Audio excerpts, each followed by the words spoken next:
Good morning. Happy Sunday.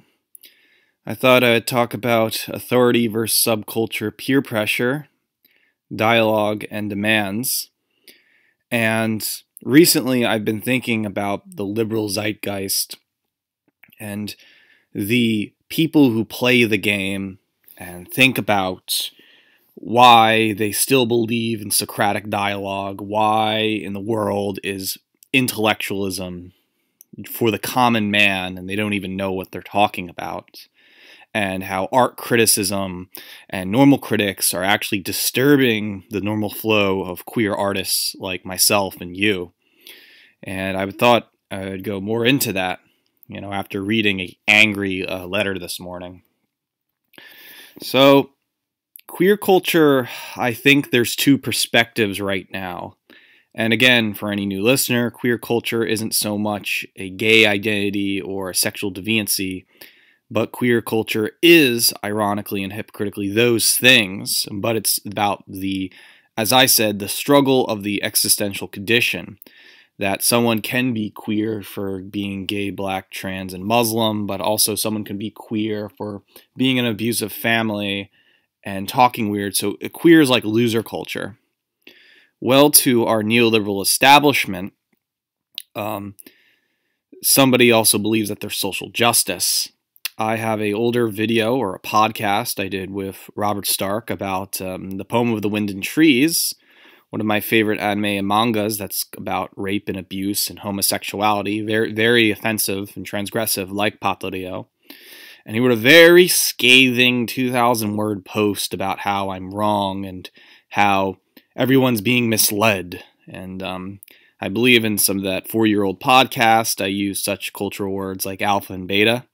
See, those are subcultural things, and if you're using them in a dialogue, one is young and in the zeitgeist, of course, yours truly, but at that same time, there's this dialogue between queers about art.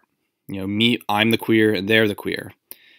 And I was, at the time, thinking in terms of the subcultural status quo, thinking in terms of, I like Poem of the Wind and Trees because it reminds me of my life and the interest in art around it, versus this poster who is apparently the gatekeeper who is trying to redirect others to his or her authority, they's authority, whatever, and that culture should follow a certain authoritative path line. So, I was questioning, what exactly is this authority they demand? Why can't everyone like the Poem of the Wind of Trees? What am I not understanding about this? What does the authority force me to understand? I like Poem of the Wind of Trees because of how harsh it is, how brutal it is, how sexy it is. And this person thinks it has something to do with like trans people or some neoliberal. But anyway, I banned that user from my YouTube. But I thought maybe I'd talk more about authority and how I see authority. There's no doubt about it, we're under some kind of form of neoliberal capitalism, or in the late stages of that. And this trickles down and influences every aspect of existing plugged in on the internet, something William Gibson would say a neuromancer. And we have this urge to just get fame, because if we have fame, we can then make profit. I use the example here about Kenny Lauderdale, who has over close to 200,000 subscribers, who makes videos on obscure anime stuff that maybe art house people at SVA, Micah, or RISD would enjoy.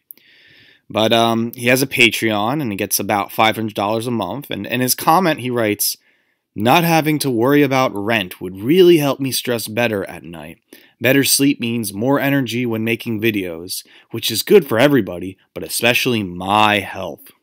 Now imagine it's like your job is reviewing obscure anime tapes that gets close to 1 million views, and this subculture loves it, and they throw Kenny Lauderdale money so he can pay his $500 rent in Memphis, Tennessee or something. And this goes to an extreme extent, as in, there was this artist that pranked rich people in the Beverly Hills, California area, that if you have a blue check mark on Twitter, you should put it in front of your house. And to me, that's a social status between what our capitalist society worships. It worships authority. The authority of having lots and lots of followers who throw your money so you can pay your $3,000 rent to live in LA or San Francisco. And Kenny Lauderdale is just a smaller version of that. Who and why are we saying that Lauderdale is the authority of obscure anime VHS tapes? And how do we know this was just some bizarre trick of light, good video essay editing, and he's just bored. He wanted to make a video on this obscure anime that he liked. And I guess this is of value, quote unquote. And this has more to do with subcultural peer stuff in the desire economy. I also think of Keith Woods as kind of this cannibalization of what's left of the alt-right. 18,000 followers. The cliche of these so-called agents like Keith Woods, they have like lots of followers, but they're very minimal about their biography. He just says, I make videos, send me money. Because if they reveal too much stuff about themselves, then the capitalist seems like they're the proletariat. And this is something bizarre about authority being omnipresent, being you, being subconsciously who you are as an individual.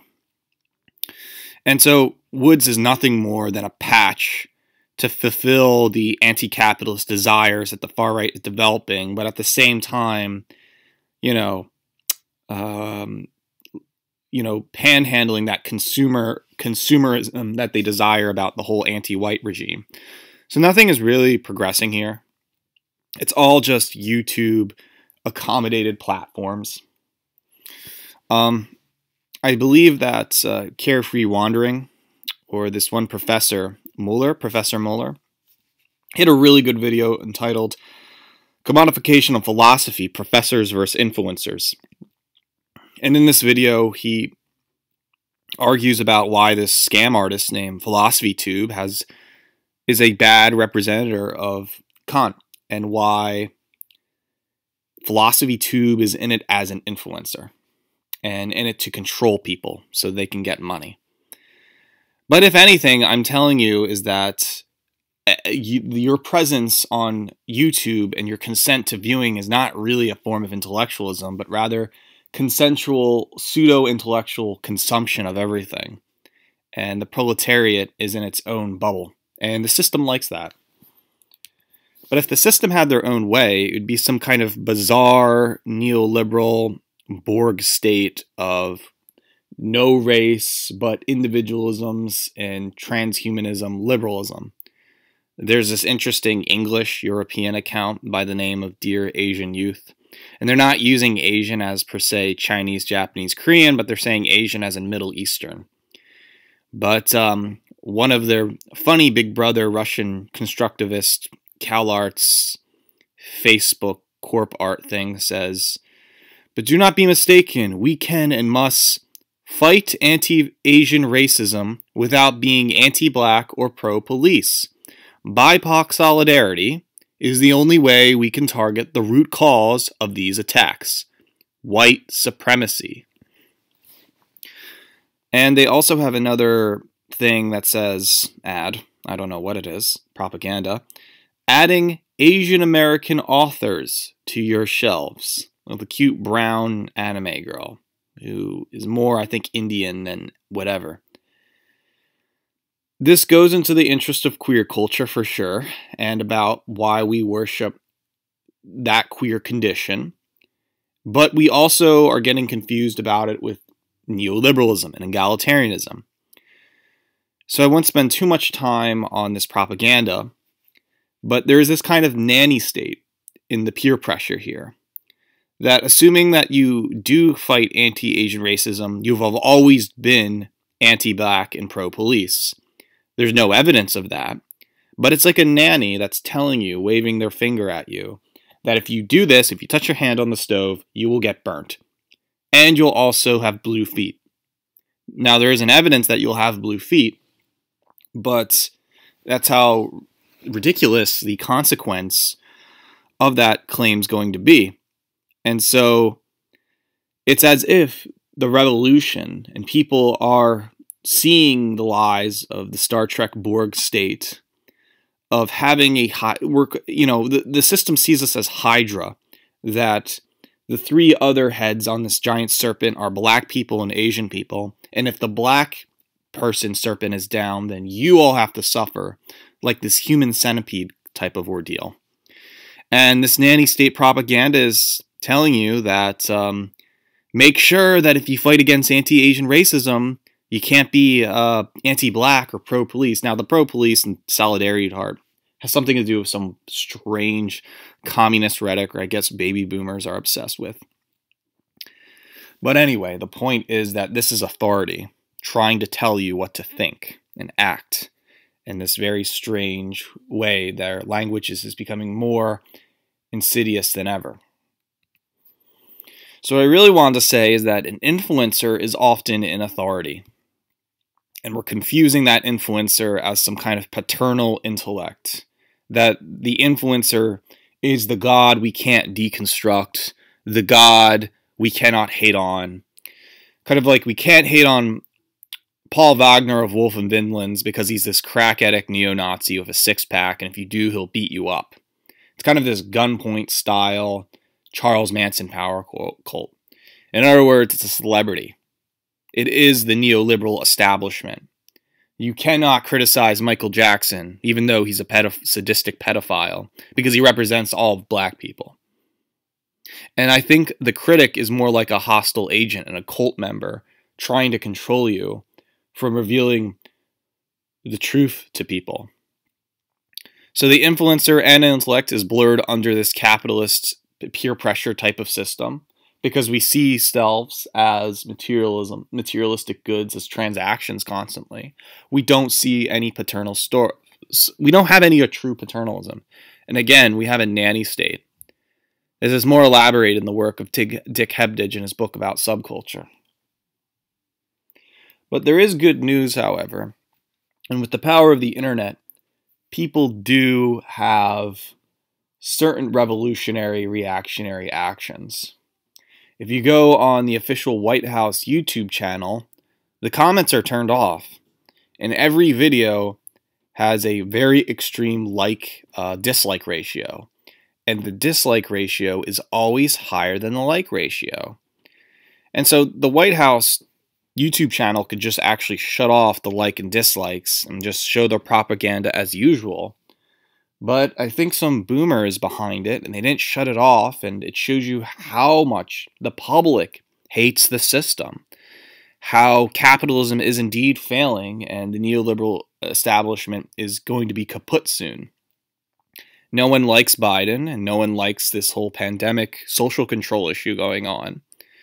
But it's almost like this internet cyberpunk anarchy is happening against the White House page. And so I say this as good news, is that people are actually rejecting this kind of authority about how people should act and think to a mainstream extent. And so everybody's upset and everybody's angry. And I'll talk further a little about demands. Not only that the subculture is peer pressure, but it's also demands. And as I said before, the White House, Joe Biden, is literally saying like X or else. This is nothing more than the arrogance of liberalism. And as I digression here, I think liberalism is whiteness.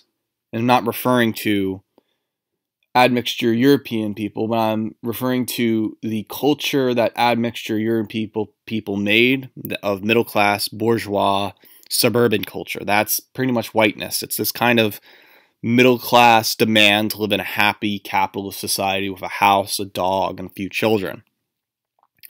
And this is crucial to understanding gatekeeping, subculture, and platonic belonging.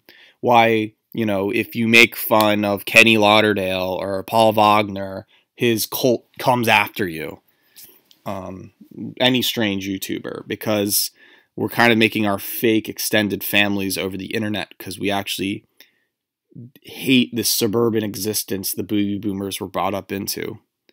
So the critic is an insecure person, often a young person or old person in denial of their death. And it's very ironic because the elites hate whiteness, but they advocate liberalism. And like on the White House YouTube page, everyone hates capitalism, but the authorities mislead us towards consumption and consumer culture. So there's a level of irony here. Mainly the subcultural thing, and going back to that user who hated me for talking about the poem of the winds of trees, if you want friends, speak this language like X. And if you don't, you'll have a high dislike ratio. And people are really not intellectual. They don't want to hear the truth. There is no good faith in liberal dialogue. It's always one-sided. And I'm just saying most of this about subculture and demands is our worship of liberalism. And it's so important that we practice anti-liberalism, that we go beyond nationalist, reactionary, and traditionalist thought. They're not the only subcultural answers to a problem already. The answer is pretty much anarchy and complete anger and resistance against common men. Kind of like a Max Stirner egotist philosophy that we must develop. And we must continue being orators of public intellectualism and saying what we want, and destroy authority, because authority is nothing more than other people valuing, quote unquote, their own consumer hell. And you got to rough up people. You got to be a resistor. You have to be some kind of anarchist criminal in order to overthrow the system. And we also have to see through people's lies. That everything is indeed a product we're sold. And our money is going nothing towards that person's rent. An entire system that brainwashes people and turns them into whiteness and tells them to go buy a house, live off rent, be an adult. I'll have to talk more on the meaninglessness of being an adult in a future presentation. But these are just some of the examples about how subculture is just peer pressure. And most of it is just some form of, the critic is not your friend. The critic is evil. So, thanks for listening.